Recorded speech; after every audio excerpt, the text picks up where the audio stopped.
My Ilongo Girl, Day 1 BTS. Tata. Hold. Yes. Tata. Parang bata. Tata. Ako si Tata. Okay na pa na. Ayan, syempre kinakabahan ako kasi ibang-iba yung characters ko dito from my last school. And excited ako kasi meron din ako mga nakaka-work dito. Kaya na naka-work ko na dati. Like, ayan, si Zoe, nandito siya, nag-guest si Zoe. So, syempre excited ako. And, ayan, happy lang. Of course, masaya ako kasi nakapag-start na My Ilongo Girl.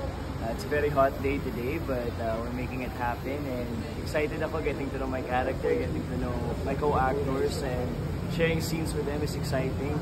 First scene ko for the day, but masaya naman ako and looking forward to the show. At kayo din mga kapuso, abangan niyo po.